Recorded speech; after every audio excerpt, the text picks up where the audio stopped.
So today we're going to be putting a simple camouflage paint job on this 22 Cooey. For this you'll need Krylon tan, brown, and green. Don't bother with the black. Most camouflage patterns don't use black. So also you'll need a bundle of grass or sticks or twigs, whatever works for you. You obviously don't need this much, but I keep a stockpile for winter like now, where you can't go out and get hay easily. You'll need rubbing alcohol to clean up the metal and wood, rubber gloves, painter's tape, and earplugs, surprisingly. Those come in real handy. We'll get to that in a bit. You can use something like Crud Cutter to clean up your metal and wood as well, but I always finish with alcohol because the alcohol leaves no residue. So we're going to get started with cleaning prep work and masking it off. Getting ready to mask off the scope here.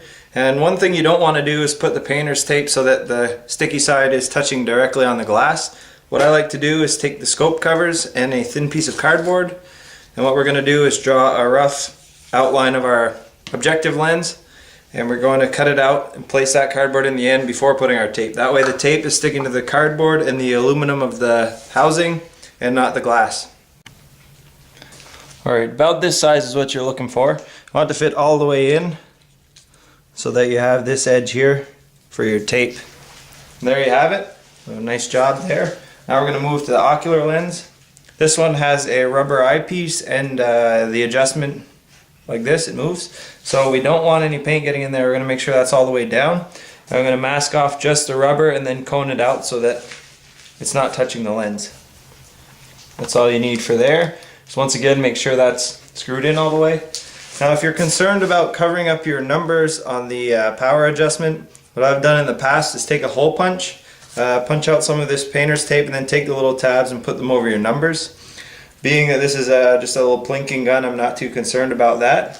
So we'll move on to making sure the raceway here is masked off properly and the end of the barrel. Now we come to the muzzle. This is the part where you're wondering what the hell the earplugs were for. These are the perfect tool for this. Make a good tight seal, and they're easy to get back out after. We're going to do the same thing with the chamber end, and then we're going to mask off the bolt races. Here we have the earplug in the chamber end. Now for masking off the raceways, being this is a small caliber, the bolt's pretty small. I find the easiest way to do it is just to roll up a piece of printer paper, works really well, or again the thin cardboard, and push it all the way in, and it'll unroll and seal up most of the voids. You can go along with tape like I'm going to here and just close this off and close off the end as well. Now we have the bulk of the raceway masked off. Now I'm just going to go in along here. Anywhere that's shiny or that has moving parts, you're going to want to mask that off, obviously. So I'm just going to take my painter's tape,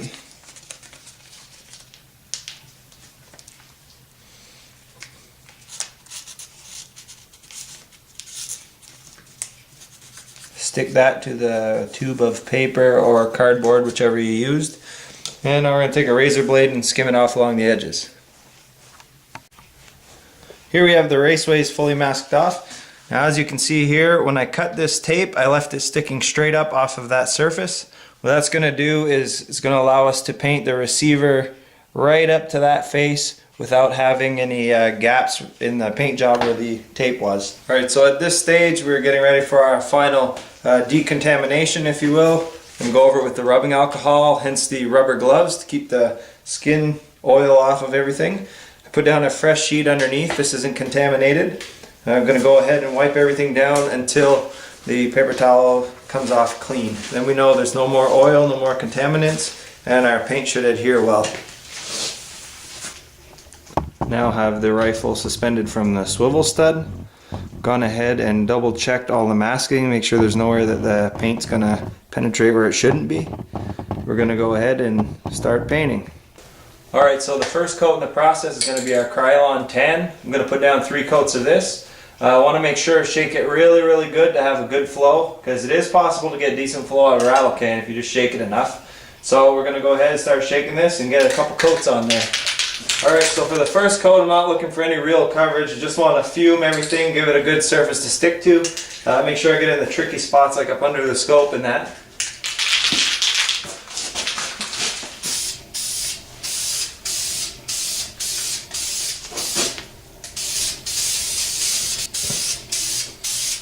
Once again, not looking for much coverage, just want to give it a good light dusting all over the entire thing, kind of a rough job, rough finish, so it has something to stick to. Here we have our 3 coats. If after 3 coats you don't see good coverage, it's not a solid opaque color, then just give her some more. We're going to go ahead and prepare our grass for the masking using as a stencil, and let this dry for about 15 minutes. Okay, our base coat's good and dry here now. You can touch it, nothing comes off. While we were waiting for that to dry, I went ahead and arranged some of our blades of grass or hay. Just put some painter's tape around the end. Now what you're going to want to do is have them fanned out so that you can manipulate them with your fingers and change the pattern as you're painting. So you don't want to have it look the same in 2 spots. So we're going to go ahead with our green. We start with the lightest colors, work to the darkest. We want to put the darker colors in moderation. So we're going to go ahead and start. Now when you're spraying this, you're going to want to have a tight pattern at the beginning here and fume it out towards the end of the blades of grass.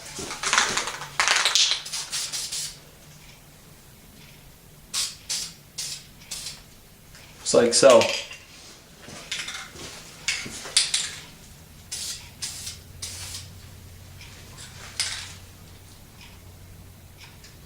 Now you want to avoid going parallel with the rifle. You want to keep it at angles like this and like this to emulate urine, grass, or something of that nature.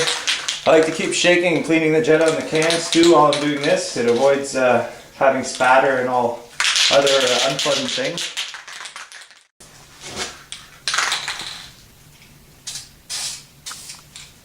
Now you don't want to go just the stock, just the scope, just the stock, just the scope. You want to make it all blend kind of as one.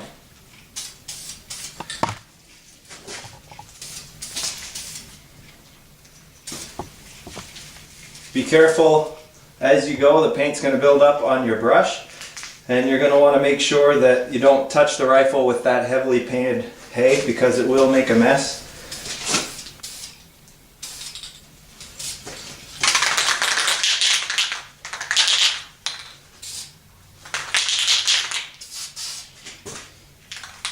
Sometimes less is more. Also, you don't want to overdo it so that none of your tan is going to show back through.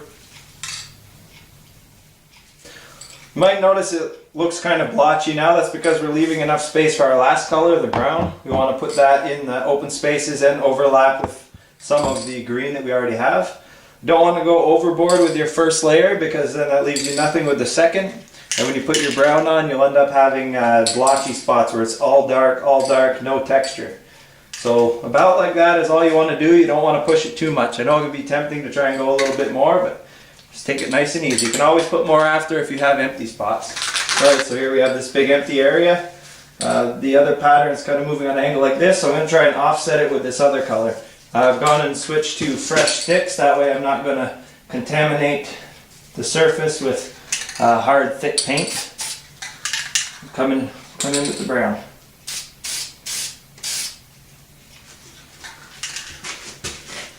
Kind of crisscross action.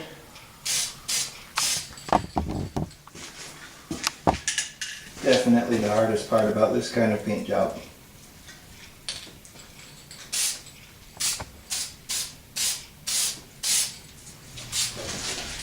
All it takes is quick like that sometimes.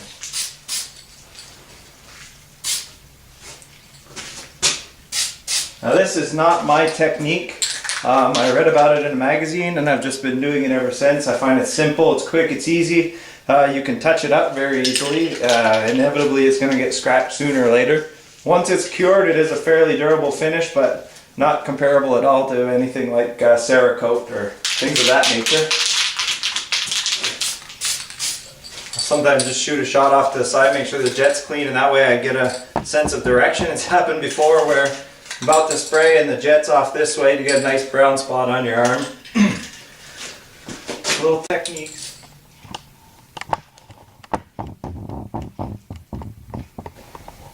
Alright, so we've gone ahead and put on the last coat.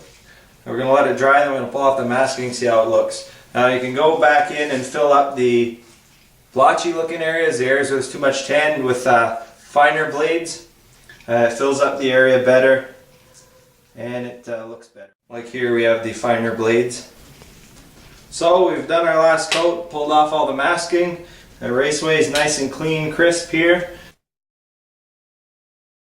And that's that. Pretty simple process. It's been Skylar408. Thanks for watching.